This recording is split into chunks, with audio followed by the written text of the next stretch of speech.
Assalamualaikum warahmatullahi wabarakatuh.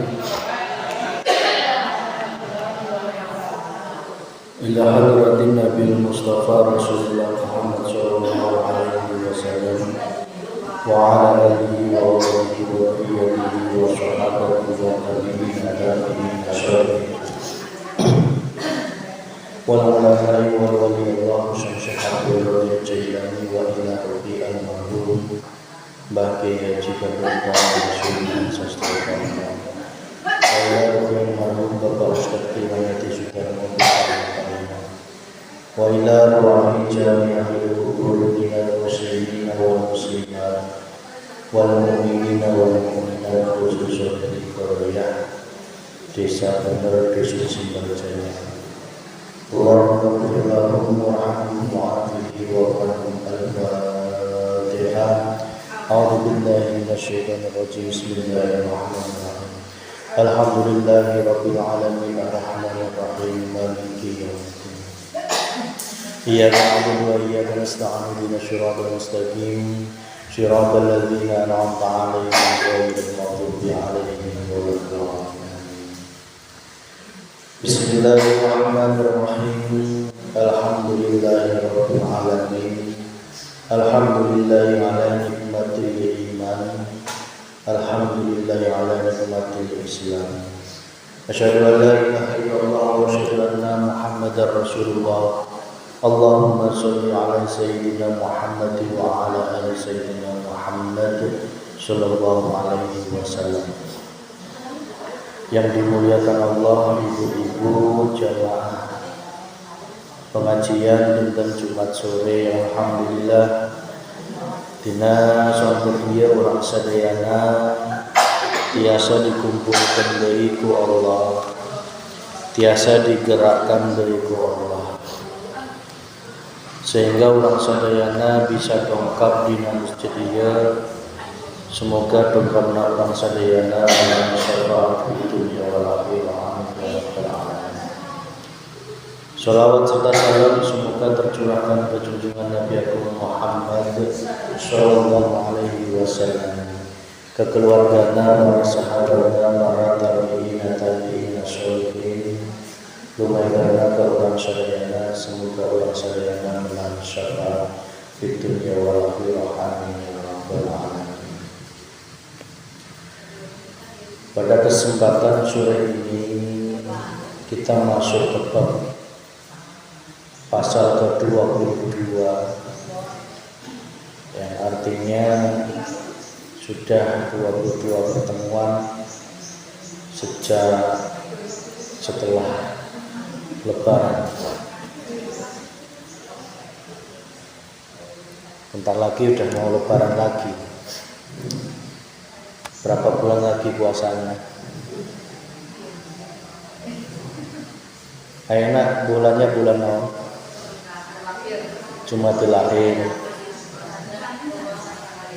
Segadang deui rejeb, segadang deui ngaruahkeun, sagadang deui puasa.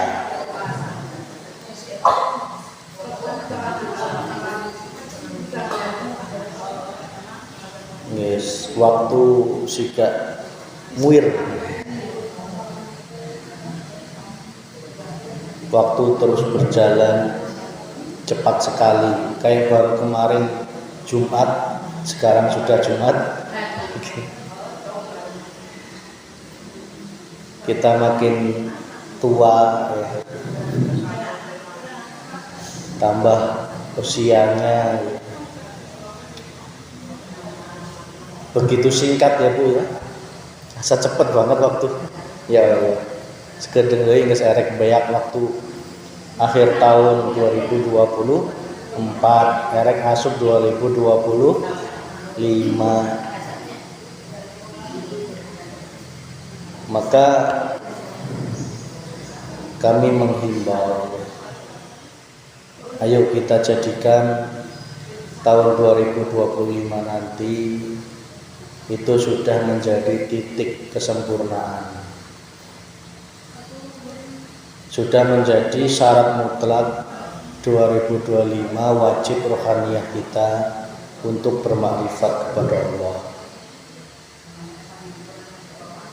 Tahun 2025 harus beda dengan tahun 2024. Harus ada perbedaan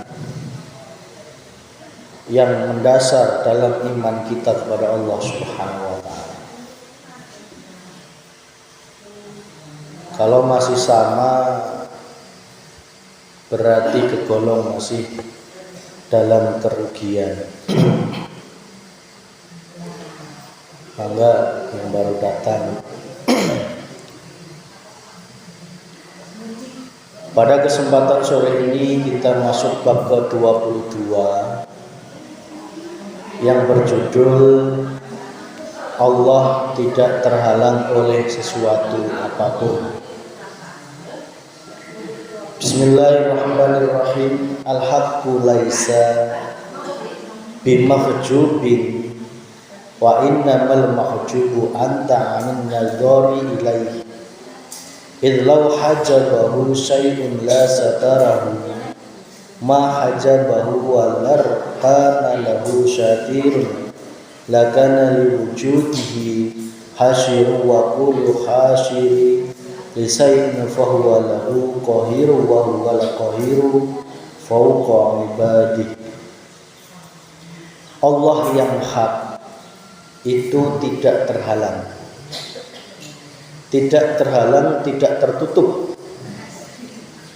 Sesungguhnya yang terhalang adalah kamu dari melihat kepadanya. Sebab seandainya ada sesuatu yang menghalangi Allah, pasti akan menutupinya apa yang menghalanginya itu dari itu. Pasti akan menutupinya apa yang menghalanginya itu. Dan apabila baginya ada sesuatu yang menutupi, pastilah adanya Allah itu terkurung pada kena ayam. Setiap yang mengurung sesuatu, maka dia menguasai sesuatu itu. Padahal Allah adalah zat yang menguasai semua hamba-hambanya. Ibu-ibu yang dimuliakan Allah, kita dulu pertama kali dikenalkan agama itu diajarkan untuk menyembah bertuhan Allah Subhanahu wa ta'ala. Cuman pertanyaannya, kita diajari nyembah, cuman belum tahu mana yang disembah. Coba bayangkan, suruh sholat ya sholat, suruh carane ngaji ya ngaji, suruh carane puasa ya puasa, suruh carane haji ya haji, suruh menyembah pokoknya. Tetapi entah dibereknya nu disembah teh Allah itu yang mana?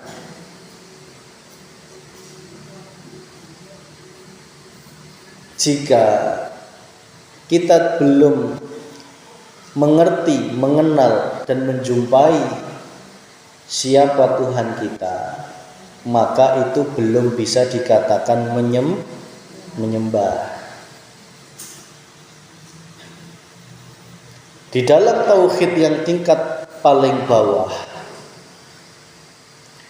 itu adalah tauhid la ilaha illallah, tiada Tuhan selain Allah. Kita diajarkan bahwa Tuhan kita itu hanya satu, yaitu Allah Subhanahu wa ta'ala. Tetapi kita baru ngerti Tuhan Allah sebatas nama. Belum diajarkan cirine Allah gimana, sifatnya Allah gimana, wujudnya Allah yang mana, cara nemui Allah gimana. dan taunya Allah itu ya jauh di sana, di atas.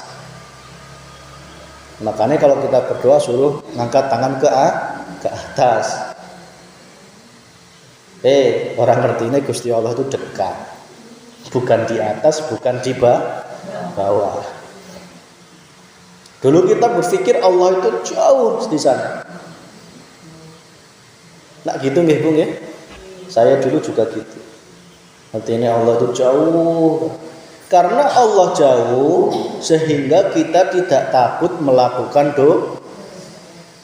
rasa sieun dina hate teh dan nyahokna Gusti Allah itu jauh. Gusti Allah teu kadeuleu ieu. Gusti Allah jauh. Di luhur sana langit tingkat 1, 2, 3, 4, 5, 6, 7 diuk dina kursina. Cek ceritanya Pak Kiai gitu. Saking jauhna makana orang teh ngerasa henteu diawasi ku Gusti Allah. Makanya bebas berbuat dosa. Erek nyuri, erek dendam, erek paseya, erek naon wae. Henteu sieun ku Allah Subhanahu wa taala. Seolah-olah Allah itu tertutup oleh alam semesta yang begitu luasnya. Coba bayangin, Allah tertutup berarti dipadake karo pitik. Ya. Ayam itu kalau dikurung berarti kurungnya lebih gede dari ayam. Lah kalau kita menuduh Allah itu jauh, nggak kelihatan, tekadeuleu, ketutupan, berarti Allah itu kecil. Nauzubillahi min dzalik. Sungguh sebenarnya bukan Allah yang ketutup, tetapi mata hati kita yang ketutupan.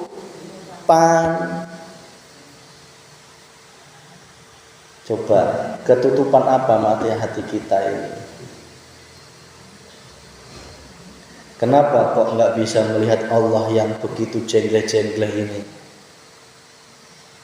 Ya, yang begitu jengleh nyoto, nyata. Wal awalu wal akhir wal zahiru wal batin. Kenapa mata hati ini kok nggak bisa melihat begitu nyatanya Allah? Ketutupan naon jare? Kemegahan dunia. Betul. Naon Bu deui ketutupan naon deui? Ketutupan jabatan, kekuasaan, ketutupan ilmuna, yahjubum bi'ilmihim, ketutupan ilmuna sora. Semakin dia ilmune sundul langit, semakin dia tekadeuleu Allah nate. Ngerasa aing pang pinterna, ngerasa aing pang alimna. Nu ngalahkeun ilmu agamana aing. Da aing teh jebolan pondok pesantren luar angkasa. Enggak cuma luar negeri, luar angkasa. Masya Allah. Semakin dia ilmunya tinggi, ilmu agamanya, ilmu dunianya tinggi, semakin menjadikan hatinya tertutup oleh Allah Subhanahu.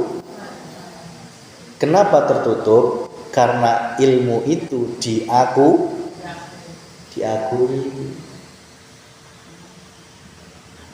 Sehingga hatinya itu terus melihat ilmunya itu. Sehingga munculnya itu pang aingna, aku yang paling hebat, aku yang paling pinter, aku yang paling bener. Pokoknya dalam forum itu aku paling bener. Pendapatku ini yang paling benar. Di dalam rumah tangga pendapatku ini yang paling wong aku paling pinter kok. Yang lain cuma lulusan SD kita lulus. Saya sudah S7. Sehingga pendapatku ini sudah yang paling benar. Inilah contoh orang-orang yang yahjubuhum bi'ilmihim. Hatinya tertutup, hatinya itu dikerubuti, diselimuti oleh Allah dengan ilmunya sendiri.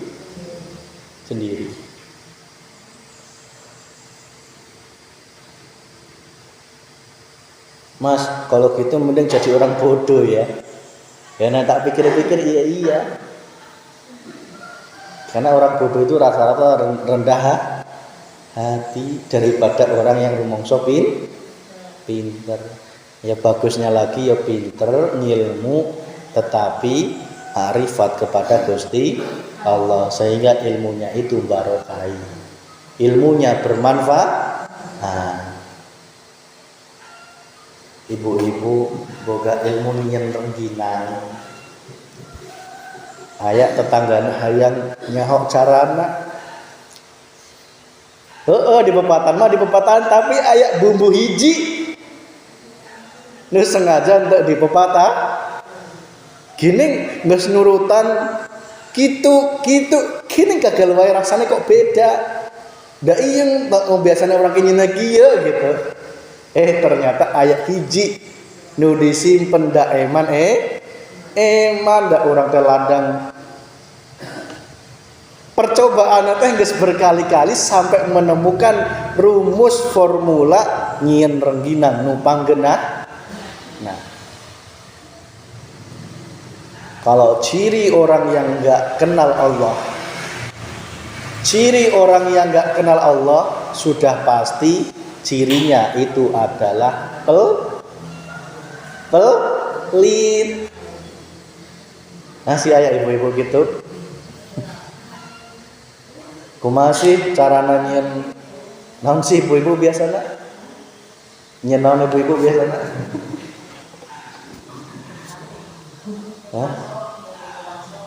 Nyieun bakso.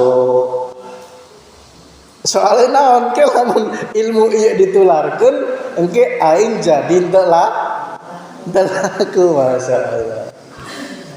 Guys.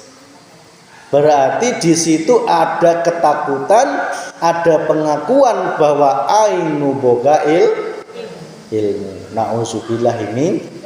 Ayo, kira-kira ini Allahnya kadeuleun teu? Ini contoh kecil loh ini loh. Ini cuman contoh kecil. Nges di contoh kecil iya ge Allah nanti kadele. Kalau Allahnya terlihat pasti menyadari ilmu ini datangnya dari Gusti, bukan ladang pepinter aing, bukan ladang hebat-hebatna aing. Kalau ada orang yang minta ilmu ya disampaikan. Jadi ilmu yang bermanfaat sugan we bisa nolong di akhirat. Coba ilmu rengginangnya ditularkan ke tetanggana. Ge tetanggana nularkan ke tetanggana deui. Jadi tabungan ilmu bermanfaat di alam akhirat. Tapi kebanyakan orang enggak. Pokoknya disimpan sendiri. Inilah contoh bahwa hati kita tertutup oleh ilmu. Tertutup oleh ilmu. Merasa paling hebat, merasa paling benar, merasa paling pinter, merasa paling, pokoknya pendapatnya itu harus didengar. Itu ciri orang yang mata hatinya masih buta terhadap Gusti Allah. Makanya ibu, pak, nek dalam rumah tangga itu ya rembugan, musyawarah. Ulah mentang-mentang ibu lulusan S1, bapaknya lulusan SD, ibu kudu sing paling bener. Bapaknya ulah gitu juga. Ulah sampai bapaknya rasa paling bener. Engke hasilnya tidak bagus.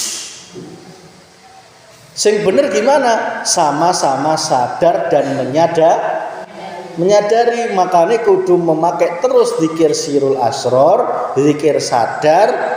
Ketika dihadapkan masalah apapun, kuncinya adalah rembugan. Enak. Nek semuncul ngerasa aku paling bener, itu berarti mata hatinya buta terhadap Gusti Allah. Terus tertutup apa lagi hati manusia selain ilmu? Tertutup oleh yahjubuhum bi amwalihim, oleh harta. Harta itu bukan berarti kita nggak boleh punya harta ya Bu, nggak boleh kerja, nggak boleh kaya, nggak, kudu. Tetapi bagaimana biar harta ini tidak menutupi hatimu? Ya sudah, jangan akui. Nggak usah dilihat. Hatimu sibukkan melihat Allahnya yang menguasai, yang memiliki, dan yang mendatangkan dan yang mengambil harta itu. Ibu-ibu pernah dengar kalau orang kaya itu masuk surganya lebih lah. Nek umur saya enggak, masuk nerakanya udah cepet. Ya, karena apa? Karena banyak pengakuan. Kalau orang kaya tidak memiliki pengakuan sedikit pun dengan hartanya, masuk surganya lebih cepat daripada orang, mohon maaf, belum punya harta atau punya harta sedikit tapi pengakuannya begitu besar. Ayo beda maning kiye, jadi cepet Pak Kiai, lamun hartane jenuk masuk surgane suwe. Sing orang miskin masuk surgane luwih cepet.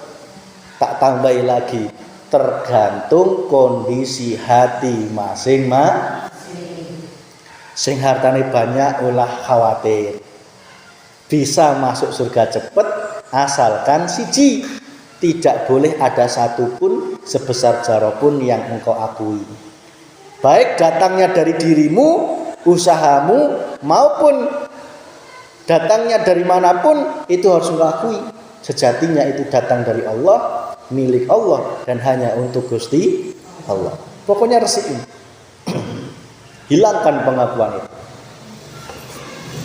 Sekarang pertanyaan saya gini, kalau di dunia ini harta tidak ada yang kita akui, nanti apa yang dihisab? Ayo, nggak ada kan? Oh, ini dah lulus di dunia ini. Hartanya sudah nggak ada yang diakui, hartanya sudah nggak ada yang menutupi hatinya, hartanya sudah nggak ada yang menjadikan hatinya kotor, nggak ada. Meskipun dia bergelimang harta, meskipun hartanya banyak, wes langsung secepat kilat dimasukkan oleh Allah ke dalam surga. Karena apa? Dia memegang kunci surga, yaitu adzikru bisiril asror. Menembuskan rohaniyahnya hanya terus menghadap Allah Subhanahu wa ta'ala. Naik mobil mewah ya rasanya tetap ketemu Gusti Allah. Rumahnya mewah kayak ngapapun, emasnya dari sini enggak sini, bukan berarti enggak boleh pakai, enggak. Sing bahaya itu nek engko make tetapi ayak pengakuan sampai pamer. Lah mau dipakai sampai seluruh badan enggak masalah. Yang penting hatimu tetap menyawang Allah Subhanahu wa ta'ala. Cirinya tidak ada pengakuan, tidak ada pamer, tidak ada ujub, tidak ada kebanggaan. Biasa saja. Engkau mengikuti alurnya Allah, suruh pakai gelang ya dipakai. Jangan karena pengajian Mas Wiki jadi siun pakai gelang pating reteng, ente. Bukan masalah gelangnya, tetapi rohaniyah jenengan ini sudah aman belum? Paham Ibu nggih? Nek rohaniyah jenengan sudah terus menggunakan sirul asror, jangankan satu renteng, satu badan penuh silahkan, asalkan jenengan sudah terbebas dari keakuan terhadap harta. Jenukna ente ya Bu ya. Naon jenukna?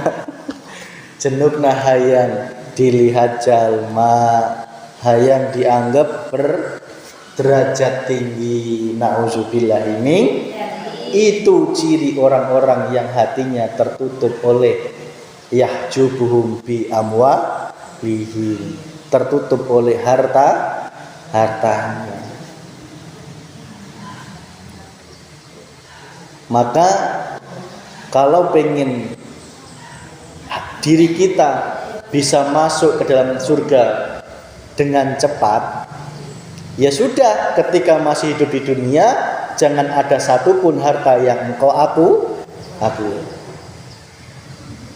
Mengapa kok orang-orang kaya itu hisabnya lama? Karena selama hidup di dunia semua hartanya diakui sehingga dihitungnya Gusti Allah. Ini dari mana asalnya? Ini untuk apa? Dan sebagainya.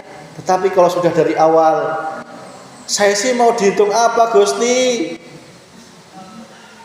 Penghasilan ini sing datangkan engkau, sing gawekan engkau, sing lariskan engkau, ya? Sing menjadikan panen berhasil ya engkau. Ini pun juga milik engkau. Tidak ada satupun yang aku akui. Wes, kalau gitu langsung saja. Karena tidak ada yang kau akui, ya sudah, tidak ada yang perlu dihisab. Nah ini yang selama ini tidak diceritakan oleh para masyayikh. Mengapa?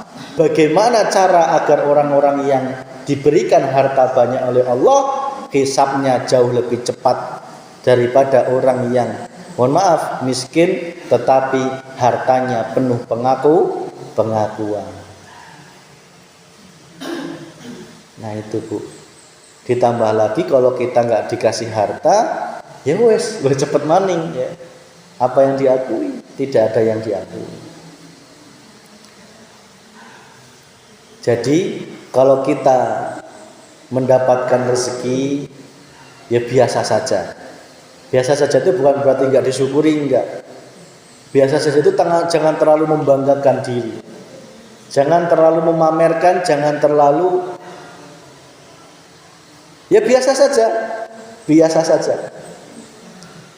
Anggap aja harta yang didatangkan oleh Allah itu adalah wujud kasih sayangi Allah Subhanahu wa ta'ala.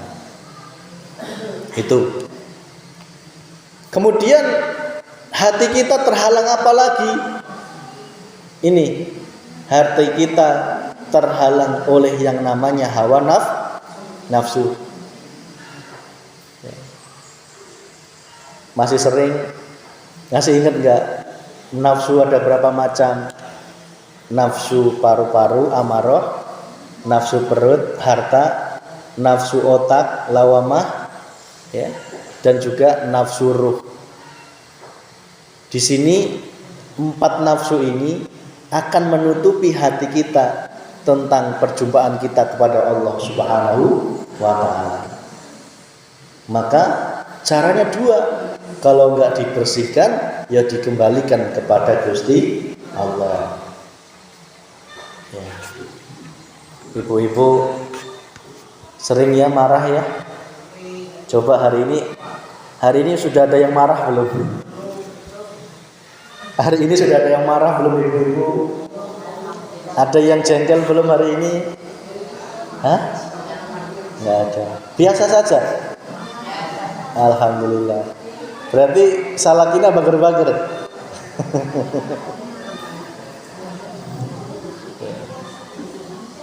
Biasa saja. Ya. Hah? Hari ini ibu hatinya dalam kondisi adem ayem, ya. Adem ayem ya Bu ya. Ya. Meskipun mungkin megang duit ya.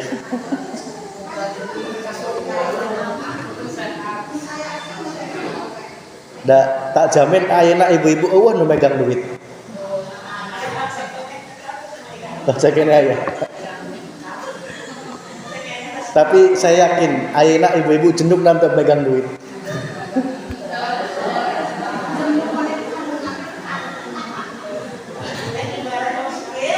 Hah? Dibere. Orang kita buka duit. Ya Allah.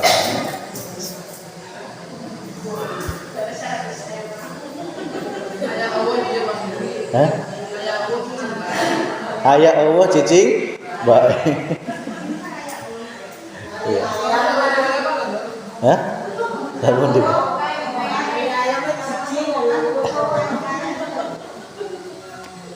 Ibu-ibu lamun ngeladenan salaki geus mulai kepenak ya. Enak ya. Ndak geus beki kolot mah kudu beki sadar. Ulah beki kolot malah beki rungsing. Beki rungsing, beki emosi, beki aduh, esek engke.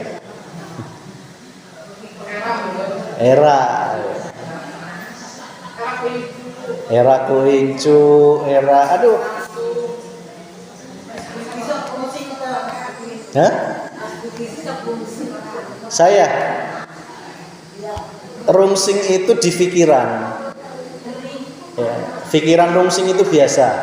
Ya rungsing pekerjaan, rungsing keuangan. Tetapi sing dituntut oleh Allah itu bukan pikiran jenengan yang rungsing, tetapi hatinya kudu tetap pasrah total kepada Gusti Allah di sini. Itu Bu, hati-hati. Itulah yang bisa menutup hati kita kepada Allah Subhanahu wa taala. Sesungguhnya hah?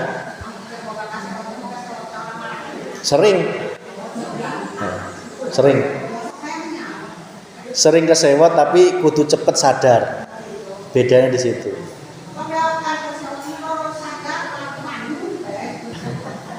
Jenukna jalma kalau belum diberi sadar, ketika sewotnya terusan.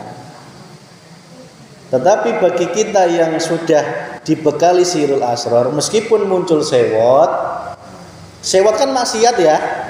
Maksiat itu nyatakan datangnya dari Gusti Allah. Di dalam surat Ibrahim dikatakan Allah menyesatkan siapapun yang dikehendaki, dan aku Allah memberikan petunjuk kepada siapapun yang dikehendaki. Artinya, renungi, jika Allah sudah menghendaki manusia itu maksiat, tidak ada satupun yang bisa lari. Ini benar.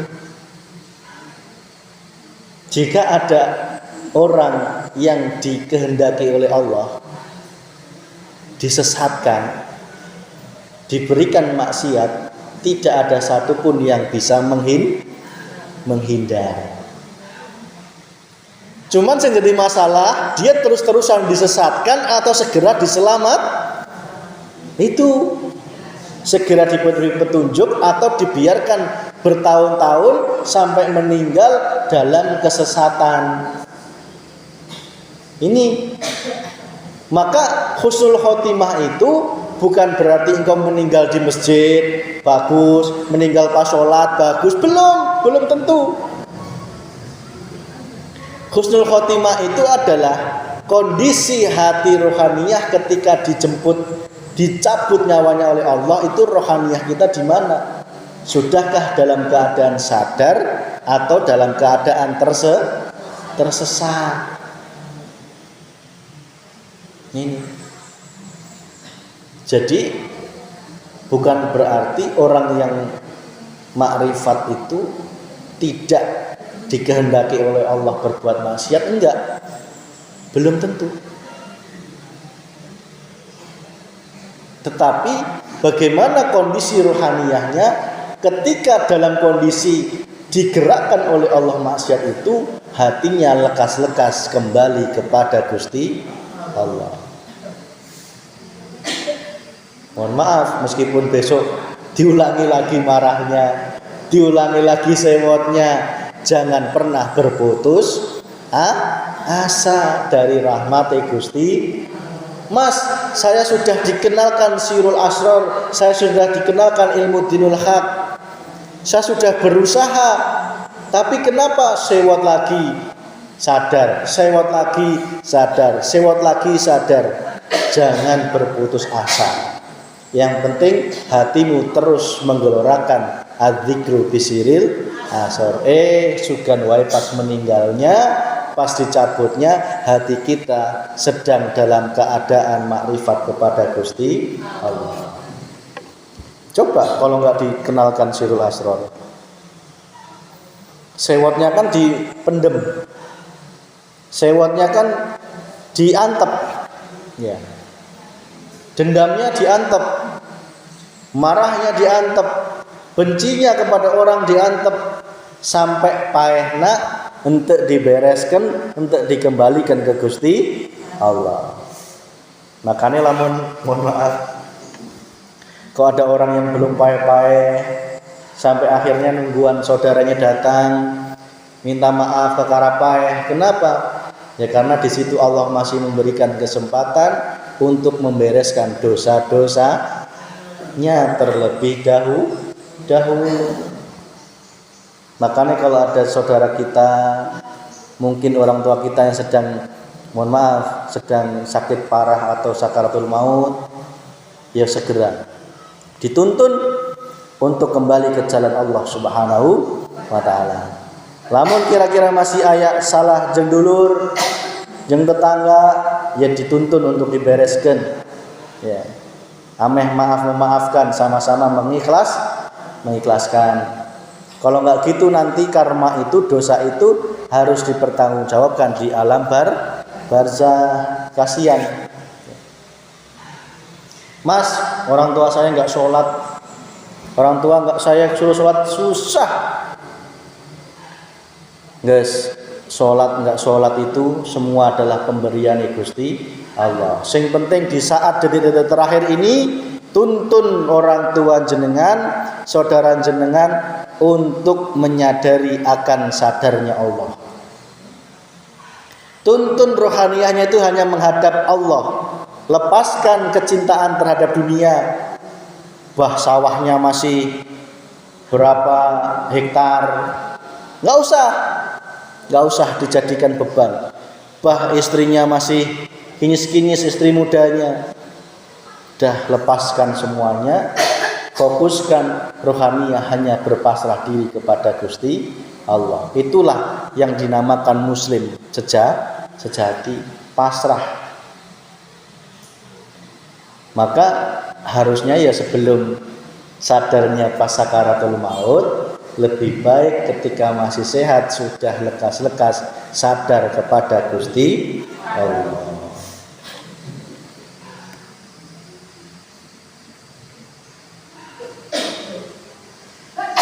Maka jika kita ingin usul kepada Allah, sampai kepada Allah, kita harus meneliti cacat diri.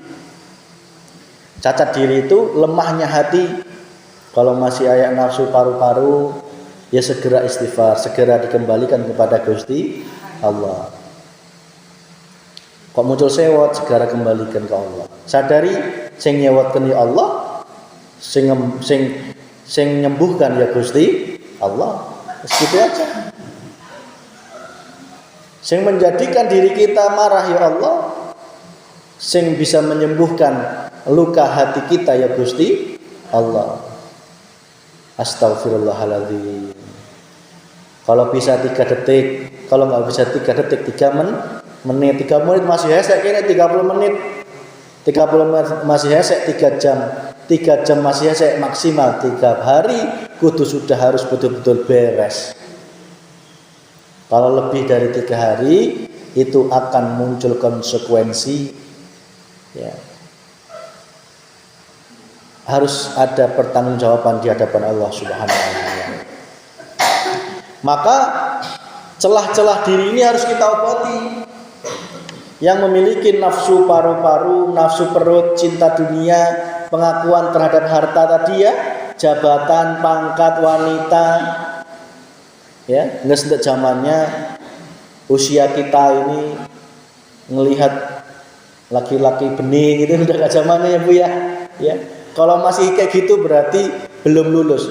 Makanya Rasulullah itu maksimal umur 40 kudu geus beres masalah hawa geus beres. Lamun 40 encan beres masalah hawa nafsu hese. Ya, ngibingna tetep, metonna tetep, minumna tetep, wes hese. Kalau sudah di atas 40 hayang nak kawin deui. Eueuh beak. Ya. Makanya umur 40 itu lamun geus beres hawa nafsuna, yang ada semakin setia terhadap pasangannya. Terima apa adanya. Bahagia. Ya, ulah aya keinginan sing macem-macem deui. Lamun masih aya keinginan sing macem-macem berarti bareto pas umur 40 encan be. Iya umurna aya nu encan 40 aya. Lebih. 50 tahunan sampai Mas. Iya ibu-ibu aya nu masih encan 40 aya. Aya banyak. Cung. Masih aya ya? Masih. Nah, itu hati-hati. Termasuk saya. Saya pun juga baru 34 tahun, masih 6 tahun lagi harus berjuang melawan hawa sama. Nah, makanya saya mempeng semangat tetap ngaji untuk dalam rangka mengingatkan diri sendiri, bukan ngilingkan ibu-ibu, enggak. Gusti Allah itu dalam rangka terus mengingatkan diri saya. Syukur-syukur ya bisa manfaat untuk ibu yang usianya sudah di atas 40 tahun. Nah, makanya ini 6 tahun lagi ini menuju 40 ya. Saya harus lulus 6 tahun ini. Nah, 40 tahun ke sana insya Allah manusia itu sudah dikokohkan hatinya oleh Gusti Allah. Nabi Muhammad 40 tahun ya sudah menjadi Rasul, menjadi Nabi. Mas, usiaku yang sudah di atas 40 gimana? Sudah telat? Enggak ada kata terlambat. Anggap aja masih umur 40 tahun. Gitu nggih Bu? Setuju? Ya. Mas, boga incuk masih disuruh nganggap umur 40. Maksudnya semangatnya untuk menuntut ilmu seolah-olah masih di bawah umur 40 tahun. Itu sebagai rahasia hidup. Makanya geus era lamun umur 40 tahun masih seneng pasea, masih seneng ngejelekan tetangga, ngejelekan saudara, ngejelekan jalma, masih ngagogoreng jalma, masih hayang musuhan, masih hayang macem-macem, masih hayang, itu era. Berarti 40 tahunnya masih belum berhasil. Kudu lekas-lekas segera mencari guru akhirat, guru pembimbing rohaniah hanya menuju Allah Subhanahu wa ta'ala. Coba naik 40 lepas urung sadar, ditunggu 50 sama Allah. 50 belum sadar, ditunggu 60 sama Allah. Wes terakhir 60 itu 60 ke sana guys, Allah guys nunggu acan. Ya. Makanya jangan sia-siakan usia umur kita, jangan disia-siakan. Ya. Lekas-lekaslah hati kita hanya bertuhan Allah Subhanahu wa ta'ala. Enggak usah dirisaukan rungsingnya dunia, enggak usah. Biarkan saja semua berlalu. Duwe duit ya alhamdulillah. Ora duwe duit ya alhamdulillah.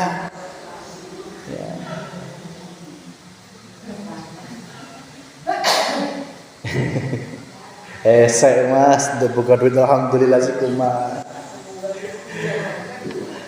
Yes. Pokoknya hesek lamun kita tidak terus pasrah total kepada Gusti, berarti hati kita masih ada keraguan. Kalau masih ada keraguan berarti belum percaya. Kalau belum percaya berarti belum iman kepada Allah Subhanahu wa taala. Tiadanya penghalang bagi Allah itu karena Allah Maha Kuasa. Kalau ada sesuatu yang dapat menghalangi, berarti Allah tidak kuasa sebab dia dapat dihalangi. Bagaimana mungkin Allah itu terhalangi? Wong semua ini yang menciptakan Gusti Allah. Semua ini itu hanya pancarane Gusti Allah. Coba, makanya jangan melihat Allah itu dengan mata zahir, dengan mata basariyah, jangan. Lihatlah dengan rasa. Nek engkau melihat dengan mata, seolah-olah yang ada itu makhluk, pitik, manusia, gunung, Allahnya gaib. Tetapi jika engkau melihat dengan mata hati, yang kelihatan semua itu Gusti Allah. Kebalik, makhluknya tidak ada. Saya, Vicky, Budayat, siapa lagi, Tairo, semuanya tidak ada. Yang ada adalah keesaannya Allah Subhanahu wa taala. Maka ketika sudah tauhid kita di la ilaha illa huwa, itu ibadah kita usahakan antak budallaha ka'annaka taro. Seolah-olah kita ini diawasi langsung oleh Allah, dekat. Pas sholat, ya rasakan Allah begitu dekat. Itu proses. Harus merasakan, menghidupkan hati. Itu tauhidnya la ilaha illallah. Allahnya sudah mulai kelihatan, sudah mulai merasa. Sholat kita, kerja kita, nyeseh kita, ngerumpi kita, hati kita selalu merasa diawasi Gusti. Itu ciri hati kita semakin dekat dengan Allah. Berarti naik level dari tauhid la ilaha illallah menuju tauhid la ilaha illahu huwa. Nek jenengan lagi ngerumpi, aduh erek hibah sieun ndak Allah teh ngawasin CCTV erek ngerekan salaki sieunnya lain sieun ke salaki tapi sieun ke Gusti Allah. Karena apa? Kita sudah merasakan terus kehadiran Allah. Sertakan terus, nyatakan terus. Nek jenengan terus-terusan menggunakan sirul asrar, melihat, mendengar, merasakan di dalam apapun dan kondisi apapun itu engkau menemui Allah, maka engkau akan ditingkatkan tauhidnya menuju tauhid la ilaha illa anta. Anta itu Allah sudah lebih dekat dari urat leher. Sehingga kita ini merasa digerakkan oleh Allah. Kita dingilmuni oleh Allah. Kita didudukkan oleh Allah. Kita sudah ada iman seperti itu cirinya. Kita tidur ditidurkan Allah. Kita berjalan diperjalankan Allah. Kita sholat disolatkan Allah. Mohon maaf, kita beol pun juga dibeolkan Gusti. Kita makan loh disuapin terus sama Allah. Kita bernafas dinafaskan oleh Allah. Ada yang nafasnya mikir.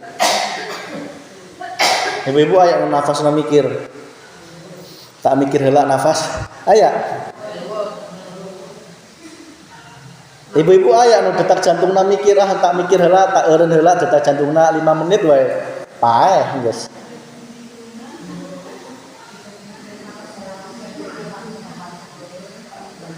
Sehingga jika engkau terus-terusan menggelorakan sirul asror dalam kejadian apapun yang kau lihat hanya Gusti Allah. Engkau jalan dijalankan Allah, engkau duduk didudukan Allah, engkau berbaring diberbaringkan Allah, engkau makan disuapin Allah, engkau bekerja dikerjakan oleh Allah. Hujan turun, hatimu mengatakan sing menurunkan ya Gusti Allah. Hujan terang sing nerangkan ya Gusti. Enggak ada campur tangan makhluk, itu enggak ada. Campur tangan manusia, campur tangan jin, malaikat, enggak ada. Dalam imanmu sudah mengatakan hak mutlak semua itu datangnya dari Gusti Allah. Kok kita masih menuduh sembuh dari obat, sembuh dari doanya kiai, sembuh dari macam-macam? Itu berarti kita belum masuk ke tauhid la ilaha illa anta.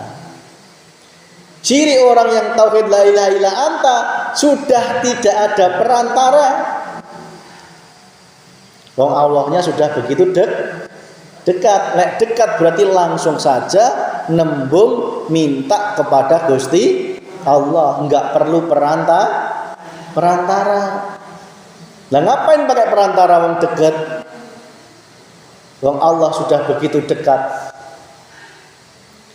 Sehingga ketika sudah lebih dekat dari urat leher, dia semakin sadar setiap aktivitas apapun itu semua adalah af'al penggaweane Gusti Allah. Bah taat, bah maksiat, bah nikmat maupun bala yang dilihat hanya Gusti Allah. Bah suaminya bawa uang banyak, uang sedikit nuka delek Gusti Allah.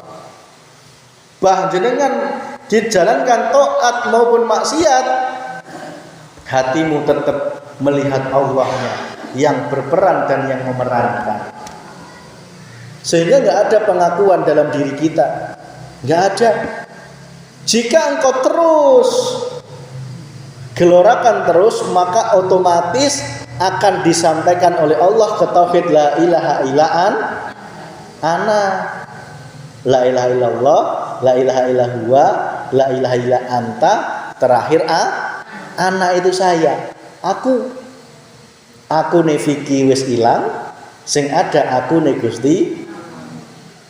Apa yang diakui oleh Vicky? Ada harta, ya Allah. Ilmu, ya Allah. Salaki pamajikan, ya Allah. Erek salaki pamajikane marah, erek merengut, erek naon wae bodoa, tetep hatiku ngadelek Gusti Allah. Jabatan ya Gusti Allah. Boga duit ya Allah, enggak punya duit ya Gusti Allah. Mana yang diakui oleh Vicky? Enggak ada. Badan sehat, badan sakit ya Allah. Kita pasrah total, serah total. Kita mau ditaatkan maupun hati kita masih digerakkan maksiat, itu semua hati kita tetap sibuk melihat Allah Subhanahu wa ta'ala.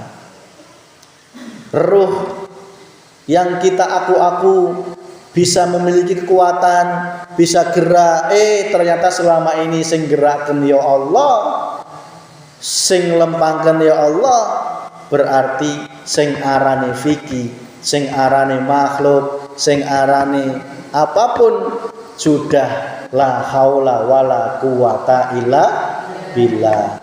Nek la haula wala quwata illa billah, tidak ada daya, kekuatan, zat, af'al, sifat, asma kecuali esa, yaitu Gusti Allah. Mana Allah? Ini yang menyelimuti di dalam dan di luar diri kita ini. Di dalam, apa engkau nggak merasa kalau nggak ada Allah kita nggak bisa ngapa-ngapa? Lah kalau nggak ada Allah, kita boro-boro ngomong, nafas aja nggak mungkin bisa. Lah kok masih sombong? Hei, orang-orang yang masih sombong, termasuk diri saya. Jika Allah meninggalkanmu, engkau tidak akan bisa apa-apa. Maka nyatakan terus zikir surul asar itu hingga saatnya engkau ditempatkan oleh Allah di tauhid la ilaha illa ana. Sayanya sudah bukan pengakuan makhluk, bukan. Cirinya apa? Semua sudah Allah. Niat sholat datangi dari Gusti, bukan dari aku, bukan dari aku Vicky. Niat gegawe ya datangi dari sifat irodai Gusti Allah. Ya. Itu semua, Bu. Kalau kita terus menggelorakan sirul asrar, yakinlah detik-detik perjumpaan dengan Allah itu pasti akan disampaikan oleh Allah Subhanahu wa taala. Mangkana yarju liqa Allah fa inna ajalallah la'at. Mangkana barang siapa yarju yang hatinya ingin berjumpa, liqa berjumpa Allah, fa inna ajalallah la'at, maka detik-detik perjumpaan itu pasti akan disampaikan oleh Allah Subhanahu wa taala. Bah, sampai kapan? Mas, lamun wis keburu paeh kumaha?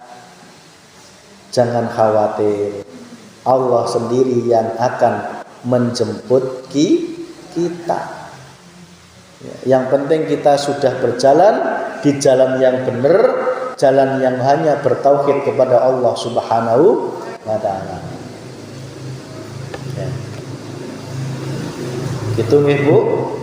Sebagai kesimpulan, ayo kita yakin Allah itu sudah gak berpenghalang ya.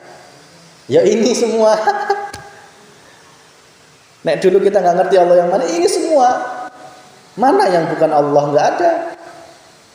Mana yang bisa luput dari Allah, gak ada. Gak ada satupun. Nek hati kita sudah duduk di situ, ya sudah, hati kita diam, tidak rewel, tidak takut, tidak sedih, tidak sombong, tidak bahagia, tidak nelangsa, ya biasa saja, diam, hatinya sudah anteng. Itulah yang dinamakan tatmainul qulub, hati yang sudah tentram bahagia. Ya. Itu Ibu. Maka air mendung itu belum cukup kalau belum menjadi hujan. Hujan saja belum cukup kalau belum bisa menumbuhkan tanaman. Tanaman saja belum cukup kalau belum membuahkan buah-buahan. Maksudnya apa, Mas? Syariat saja tidak cukup, karena syariat itu ibarat mendung. Semakin tebal syariatmu, jika tidak engkau turunkan hujan, maka semakin gelap, semakin hitam, semakin panas, semakin menyambar-nyambar petir. Ya panas, wong salat ente didelek jalma, Allah nu muji. Ya. Kene orang sedekah Allah nemu muji. Ya. Maka syariat itu turunkan menjadi hujan, artinya naik menjadi thariqah, membersihkan hati. Nek wis turun hujan itu artinya hatinya sudah semakin tiis. Kalau sudah hati tiis, memunculkan tanaman. Tanaman itu apa? Itu adalah iman. Iman hanya kepada Allah Subhanahu wa taala. Itulah hakikat. Tujuan kita hanya kepada Allah Subhanahu wa taala. Kalau sudah menjadi tanaman, buahnya iman apa? akhlakul karimah. Ya. Ke salaki ya baik, ke tetangga ya baik, ya. Kemanapun kita tidak punya masalah. Itu ciri orang yang tanamannya sudah berbuah. Kalau dia ke tetangga masih pasea, masih sewot, masih nganggo goreng, masih ngejelekan, meskipun syariatnya setebal mendung di atas sana, itu belum bermanfaat. Belum. Itu hanya sebatas mendung. Mendung itu kelam, hitam, panas, membuat suasana menjadi panas. Maka biar bermanfaat, turunkan hujan, biar hati kita menjadi tiis. Bersihkan semua tai-tai kotoran, ya, reget-reget hati, sehingga muncul tanaman. Itu adalah iman. Iman kita dalam kejadian apapun hanya boleh menghadap kepada Allah Subhanahu wa ta'ala. Kalau tanda iman sudah muncul, pasti akhlakul karimah. Itu. Gitu nggih, Bu. Maka jika ada orang yang mungkin akhlaknya masih banyak PR, berarti itu tugasnya adalah menurunkan hujan biar tanaman dan berbuah. Demikian isi ayat pengumuman, Rabbana atina fid dunya hasanah wa fil akhirati hasanah wa qina adzabannar. Alhamdulillahirabbil alamin.